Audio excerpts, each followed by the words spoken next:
தலைவர் யாருக்கு ஓட்டு போட சொல்றாரோ அவருக்கு தான் சார் எங்களுடைய ஓட்டுகள் எல்லாமே. எல்லாருமே முதலீடு போட்டு இழந்தவங்க நிறைய பேர் இருப்பாங்க. நாங்க பண்றது வந்து முதலீடே இல்லாதது. ஒரு மாசத்துக்கு 8 லட்சம்ன்றது சாதாரணம் தான் சார். இந்த நெட்வொர்க் துறையில வந்துதாங்க நான் வந்து ஃபாரின்லாம் போயிருக்கேன். இது வரைக்கும் நான் ஃபாரின்லாம் பார்த்தது இல்லை.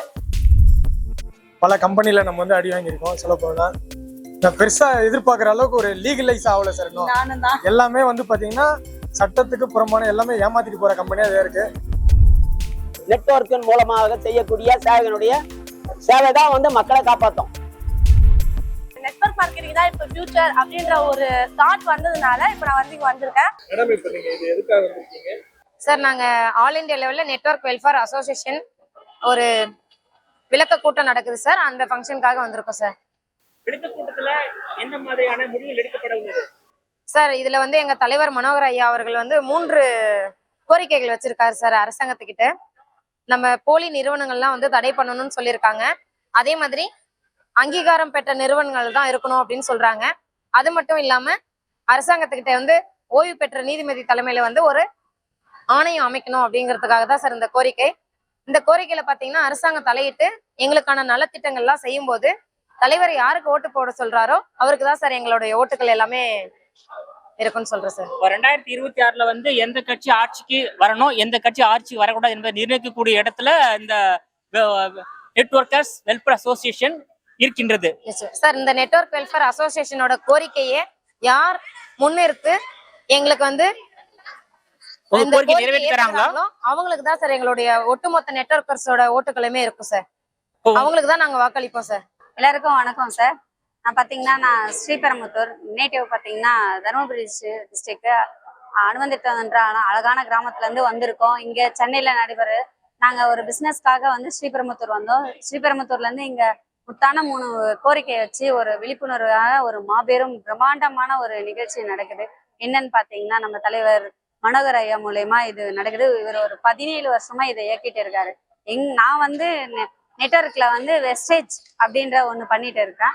அது மூலியமா தான் ஒரு நெட்வொர்க் பண்றவங்களுக்கு தகுந்த ஒரு அசோசியேஷன், நெட்வொர்க் வெல்ஃபேர் அசோசியேஷன் ஒரு சங்கம் இருக்கிறது. நாங்க 10 வருஷமா வெஸ்டேஜ்ல இருக்கோம். பட் ஆனா எங்களுக்கே லேட்டா தான் சார் தெரிஞ்சிருக்கு. அவர் என்ன சொல்ல வரான்றது ஒவ்வொரு டைமும் நாங்க பார்த்து பேசிட்டு இருக்கும் போதுதான் தெரியுது. தலைவர் வந்து இப்படி ஒரு அசோசியேஷன் நடத்திட்டு இருக்காரு. அதுல வந்து ஒரு எவ்வளவு பெரிய இது விழிப்புணர்வு அப்படின்றது தெரியறதுக்காக நடத்திட்டு இருக்காங்க. சென்னையில இப்ப லைவ்ல போயிட்டு இருக்குங்க சார். 24ஆம் தேதி இன்று 4 மணிக்கு நடந்து கொண்டு இருக்கிறது. நாங்க வந்து வெஸ்டேஜ்ல ஒரு 0 இன்வெஸ்ட்மெண்ட் ஒரு பிசினஸ் பண்ணிட்டு இருக்கோம். எல்லாருமே முதலீடு போட்டு இழந்தவங்க நிறைய பேர் இருப்பாங்க. நாங்க பண்றது வந்து முதலீடே இல்லாதது. ஒவ்வொரு பெண்ணும் வீட்டுல இருந்தே இருக்கிற நேரத்துல இருக்கிற இடத்துல இருந்தே பண்ணக்கூடிய ஒரு தொழில். அதுல இருந்து பண்ணின்னு இருக்கும் போதுதான் அவங்களுக்கு ஒரு அசிஸ்டன்றது ஒண்ணு கேட்டு அது மூலியமா வந்து நிறைய பேர் பயன்பட்டுருக்காங்க. எங்களுக்கு கீழே ஒரு 500 குடும்பம் வாழ்ந்துட்டு இருக்கு. நான் எடுத்த உடனே வந்து பிசினஸ் பண்ணி நான் ஒரு பெரிய முதல் இடத்த நான் பிடிக்கணும்னு நினைச்சேன். பட் ஆனா எனக்கும் ஒரு அடிப்படை சூழ்நிலை இருந்து தான் சார் வந்திருக்கேன். என்னாலையும் அடிபட்டு தான் வந்திருக்கேன். ஸ்டெப் பை ஸ்டெப்பா தான் நானும் வந்துட்டு இருக்கேன். முன்னேறி வந்து நானும் ஒரு பிசினஸ் மேனா மாசம் 8 லட்சம் எய்ம் பண்ணணும்ன்றது என்னோட ஆம்பிஷன். பட் ஆனா இப்பதான் அதுக்கான முதற்கட்டமா நடந்து போயிட்டு இருக்குது. நான் பண்ற பிசினஸ்ல வந்து நெட்வொர்க்ல வந்து 0 இன்வெஸ்ட்மெண்ட் தான். அதுல பாத்தீங்கன்னா வீட்டுல இருந்து படிப்பறிவு இருக்கிறவங்க, படிப்பு இல்லாதவங்க அப்படிலாம் கிடையாது. தகுதி எல்லாருக்குமே இருக்கு. எல்லாருமே வரலாம், எல்லாருமே ஜாயின் பண்ணலாம். ஜாயின் பண்றதுக்கு ஃப்ரீ 0 இன்வெஸ்ட்மெண்ட் தான். அதுக்காக யாரும் எதுவும் பேமெண்ட் பண்ண தேவையில்ல. பணம் இழந்தவங்க மீட்டு கொடுக்கறதுக்கான ஒரு 3 கோரிக்கையை தான் இங்க வச்சிருக்காங்க. அதை பத்தி தான் இன்னைக்கு நடக்க போகுது. அதுல தெரிஞ்சு நீங்க ஒரு மக்களோட எங்களுடைய பெண்களுடைய அங்கீகாரத்தை கேட்டுதான் நாங்க நிக்கிறோம். எங்களுக்கு ஒரு அங்கீகாரம் கிடைக்கணும் அப்படின்னு சொல்லிதான் இந்த இடத்துல நிக்கிறோம். வாய்ப்புக்கு நன்றி. Thank you sir. ஆமா சார். ஒரு மாசத்துக்கு 8 லட்சம்ன்றது சாதாரணம் தான் சார். 8 லட்சம்ன்றது நாங்க சம்பாதிக்கலாம் சார். எங்களுக்கு ஒரு வாய்ப்பு இருக்கு. அதுவும் நாங்க பெண்கள் ஏன் சொல்றோம்னா, பெண்கள் அடிப்படையில இருந்தே வந்து ஆரம்ப கட்டத்துல இருந்து அடுப்படியில தான் இருக்கணும்ன்ற ஒரு சூழ்நிலை இருக்கு. அதை தாண்டி நாங்க மேல வரணும். அந்த இதை முறிச்சு நாங்க மேல வரணும். ஆம்பளைங்க பொம்பளைங்க லேடிஸ் ஜென்ஸ் அப்படின்லாம் பிரிச்சு பார்க்காம நாங்களும் ஒரு இடத்துல மேல வருவோம். எங்களுக்கும் அந்த ஒரு சக்தி இருக்கு. வந்துட்டோம் சார். நான் வந்து இப்ப நின்னு பேசுறதே நான் வந்துட்டேன் தானே. ஆமா சார். இது மட்டும் கிடையாதுல்ல, இதுக்கும் மேலேயும் இருக்கு. என்ன ஒண்ணு எல்லாம் எடுத்த உடனே எல்லாருக்கும் கிடைச்சிடாது இல்லைங்களா. எல்லாரும் ஒவ்வொரு ஸ்டெப்பா தான் நாங்களும் வந்துட்டு இருக்கோம். எங்களுக்கு கொடுக்க வேண்டிய உரிமையை நாங்க தட்டி கேட்கிற இடத்துல இருந்து நாங்க தட்டி கேட்கிறோம். ஆமாங்க சார், இப்ப கொஞ்சம் கொடுத்துட்டீங்க, இப்ப இன்னும் வேணும், எங்களுக்கோட உரிமையை எங்களுக்கு தரணும் வேண்டி கேட்கிறோம். அதை கேட்கறதுக்கு தான் இங்க இந்த இடத்துல நாங்க நின்றுட்டு இருக்கோம் சார். தேங்க்யூ சார், நன்றி சார். Good evening friends. என்னோட பேர் வந்து வசந்தி. நான் வந்து பாத்தீங்கன்னா திருவொற்றியூர்ல தான் இருக்கேன்.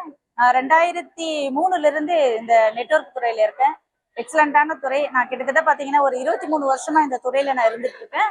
நான் வந்து நிறைய பிசினஸ், நிறைய ப்ராடக்ட் பேஸ்டு அண்ட் எல்லாமே பண்ணிட்டு இருக்கோம். இந்த நெட்வொர்க் துறையில வந்து தாங்க நான் வந்து ஃபாரின்லாம் போயிருக்கேன். இது வரைக்கும் நான் ஃபாரின்லாம் பார்த்தது இல்லை. ஒரு ஃபிளைட் ஏறினதும் இந்த நெட்வொர்க் துறையில தான், அந்த கார் வாங்கினதும் இந்த நெட்வொர்க் துறையில தான். இன்னைக்கு எல்லாமே ஓரளவுக்கு எல்லாமே வசதியா இருக்கிறான்னா இந்த நெட்வொர்க் துறை தாங்க. அருமையான ஒரு பிசினஸ். அது மட்டும் இல்லாம அந்த நெட்வொர்க் துறையை வந்து ஒரு நடைமுறைப்படுத்தணும் அப்படின்றதுக்காக தான் எங்களுடைய தலைவர் மனோகர் சார் வந்து கிட்டத்தட்ட 17 வருஷமா இந்த அமைப்பை உருவாக்கிட்டாரு. அதான் நெட்வொர்க் வெல்ஃபேர் அசோசியேஷன் சொல்லிட்டு. அது வந்து பாத்தீங்கன்னா இன்னைக்கு தமிழ்நாடு முழுக்க மட்டும் இல்ல, இந்தியா முழுக்க இந்த நெட்வொர்க் அசோசியேஷன் இருக்கு. அதுல நான்லாம் ஒரு மெம்பரா இருக்கிறேன்றது ரொம்ப பெருமையா இருக்கு. இன்னைக்கு இங்க வந்து பாத்தீங்கன்னா காமராஜர் ஹால்ல நடக்கக்கூடிய ஒரு மீட்டிங் 3 அம்ச கோரிக்கையை நாங்க வந்து முன்வைத்து இந்த மீட்டிங் நாங்க கிட்டத்தட்ட 38 தொகுதிகள்ல நடத்தி இன்னைக்கு வந்து சென்னையில காமராஜர் ஹால்ல கிட்டத்தட்ட ஒரு 3000 பேர்கிட்ட வரக்கூடிய இந்த ஹால்ல நாங்க இன்னைக்கு இங்க வச்சிருக்கோம். ரொம்ப அருமையா நடந்துட்டு இருக்கு. இதுல நாங்க பாத்தீங்கன்னா எங்களுடைய சர்வீஸ் சென்னை மண்டல பொறுப்பாளரா இருந்து நாங்க இன்னும் பண்ணிக்கிட்டு இருக்கோம். ஓகேங்களா. இந்த நெட்வொர்க் துறைன்றது ஒரு புனிதமானது. எல்லாருக்கும் ஒரு அங்கீகாரம் வேணுன்றதுக்காக தான் இன்னைக்கு நாங்க எல்லாருமே ஒன்று கூடியிருக்கோம். இங்க ஒரு பிசினஸ் இல்லைங்க, நெட்வொர்க் துறையில இருக்கிற லட்சக்கணக்கான பீப்புளும் பல்வேறு கணக்கான துறையில இருக்கிறவங்க எல்லாருமே இங்க வந்து ஒன்று கூடி இருக்காங்க. இது வந்து ஒரு பெரிய முயற்சிங்க. நார்மலா எல்லாருமே ஒரு கம்பெனி ஆளுங்க மட்டும்தான் வருவாங்க, இங்க அப்படி கிடையாது. நீங்க என்ன கம்பெனி என்ன இருக்கலாம், ஆனா அசோசியேஷன்ன்றது ஒண்ணுதான். எல்லாருக்குமே இருக்கு ஒரு அசோசியேஷன். அதாவது நெட்வொர்க் ரன்னாலே பாத்தீங்கன்னா என்ன சொல்றாங்க, ஒரு இதுவா நினைக்கிறாங்க. அவங்களுக்கு வந்து பாத்தீங்கன்னா இன்னைக்கு வந்து நெட்வொர்க்கர்னா ஒரு அங்கீகாரம் இருக்கணும். நெட்வொர்க் பிசினஸ்ன்றது ஒரு ப்ராடக்ட் பேஸ்டு பிசினஸா வரைமுறையாக லீகலா இருக்கணும்ன்றதுதான் எங்களோட கோரிக்கை. ரொம்ப நன்றிங்க. தேங்க்யூ. Good evening sir. நம்ம வந்து 10 வருஷமா நெட்வொர்க் ஃபீல்ட்ல இருக்கோம். பல கம்பெனில நம்ம வந்து அடி வாங்கியிருக்கோம். சொல்ல போனா நான் பெருசா எதிர்பார்க்குற அளவுக்கு ஒரு லீகலைஸ் ஆகல சார். இன்னும் எல்லாமே வந்து பாத்தீங்கன்னா சட்டத்துக்கு புறமான எல்லாமே ஏமாத்திட்டு போற கம்பெனியா தான் இருக்கு. ஒரு சட்டத்திட்ட இந்த கேரளால வந்து பாத்தீங்கன்னா பேன் பண்ணி வச்சிருக்காங்க இந்த நெட்வொர்க்கை. அது மாதிரி இங்க ஒரு நல்ல சட்டத்தை கொண்டு வந்து பல நெட்வொர்க் குடும்பம் இருக்கு. அந்த குடும்பம்லாம் கொஞ்சம் நல்லா இருக்க மாதிரி கவர்மெண்ட் வந்து ஏன்னா ஒரு நல்ல ஸ்கீம் கொடுக்கணும். அதே மாதிரி கவர்மெண்ட் வந்து ஒரு நல்ல சப்போர்ட் எதிர்பார்க்குறோம். இந்த வருஷமும் 2026லயும் டிஎம்கே தான் ஜெயிக்கும்ட்டு ஒரு 90% எதிர்பார்த்துட்டு இருக்கோம். அதனால வந்து டிஎம்கே கொஞ்சம் சப்போர்ட் பண்ணா கொஞ்சம் நல்லா இருக்கும். அது மாதிரி இந்த மனோகர் சாரும் பெரிய லெவல்ல இந்த சங்கத்தை கொண்டு போனோம்.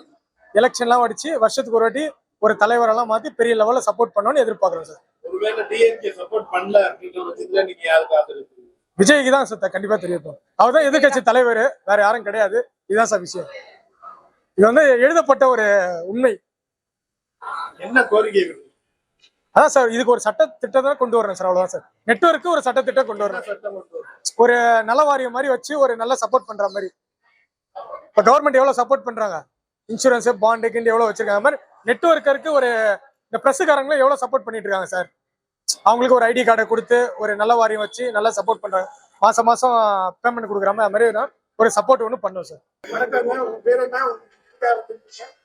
என்னோட பேர் பாத்தீங்கன்னா ஜான்சி. நான் இங்க எக்மோர்ல இருந்து வந்திருக்கேன்.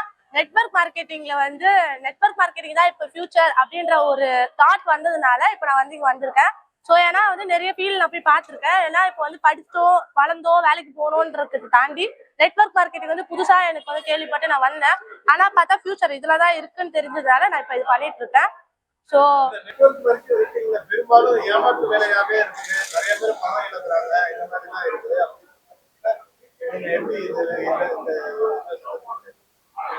இது எங்க கம்பெனி பாத்தீங்கன்னா லீகலா இருந்தது. ஸோ லீகலான சர்டிபிகேட் வந்து 2021ல வந்து கவர்மெண்டே கொடுத்துருந்தாங்க. நெட்வொர்க் மார்க்கெட்டிங்னா என்ன பண்ணணும் அப்படின்னு சொல்லிட்டு 2021ல ஒரு சர்டிபிகேட் கொடுத்துருந்தாங்க.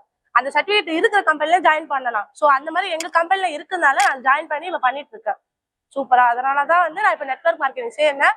ஸோ இப்ப எனக்கு ஒரு கோரிக்கை இருக்குன்னா என்னன்னா, இப்ப நிறைய பேருக்கு வந்து நம்ம நெட்வொர்க் மார்க்கெட்டிங் சொல்லும் போது ஒரு ஏமாத்து கம்பெனி, இப்ப நீங்க கொஸ்டின் கேட்டீங்களா, இது ஏமாத்துற கம்பெனி, பணம் எழுந்து போறோம் அப்படின்னு சொல்றாங்க. ஃபியூச்சர்ல போன இதுல ஜென்ரேஷன்ல இருந்துச்சுதான். பட் இப்போ இருக்கா கேட்டீங்கன்னா இல்ல. ஏன்னா வந்து நிறைய கம்பெனி வந்து லீகலா தான் பண்ணிட்டு இருக்கு. ஸோ அந்த மாதிரி பண்ற கம்பெனி கிட்ட போய் நம்ம சொல்லும் போது இது இல்ல அப்படின்னு சொல்லாம நீங்க அக்செப்ட் பண்ணிக்கோங்க அப்படின்னு சொல்லிட்டு கொஸ்டின் என்னோட இந்த நெட்வொர்க் மார்க்கெட்டிங் மாதிரி இதுல எவ்வளவு முதலீடு செய்ய வேண்டியது இருக்கும் இந்த மாதிரி ஒரு தொழில் ஆரம்பிக்கிறாங்க? ரொம்பலாம் முதலீடு இருக்காது. நீங்க மத்த பிசினஸ் பாக்குறதை விட நீங்க இதுல பாத்தீங்கன்னா ரொம்ப குறைஞ்ச முதலீடு தான் இருக்கும். மோர் தென் வந்து உங்களுக்கு தேவையான பொருள் வாங்கிட்டு வரது மூலியமாவும் இருக்கும். அது இல்லாம வந்து குறைந்த முதலீடு தான் இருக்கும் உங்களுக்கு. எவ்வளவு வரைக்கும் சம்பாதிக்க முடியும்னு நினைக்கிறீங்க?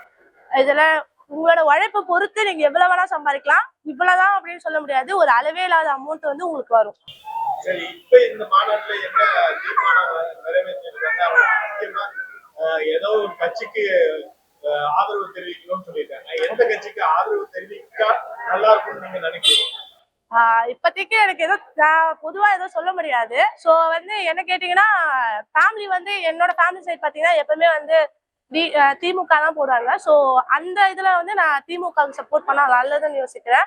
அதே மாதிரி இப்போ ஆனா வந்து சில ஜென்ரேஷன் இப்போ பாத்தீங்கன்னா விஜய் அப்படின்றத சொன்னதால ஸோ அப்படியோ இருந்தாலும் நல்லதுதான் சொல்லிட்டு நான் சொல்லுவேன். எது வந்தாலும் எனக்கு அக்செப்ட் பண்ணிப்பேன். ஏன்னா வந்து எது வந்தாலுமே நம்மளுக்கு நல்லது பண்ணா ஓகே தான் அப்படிதான்.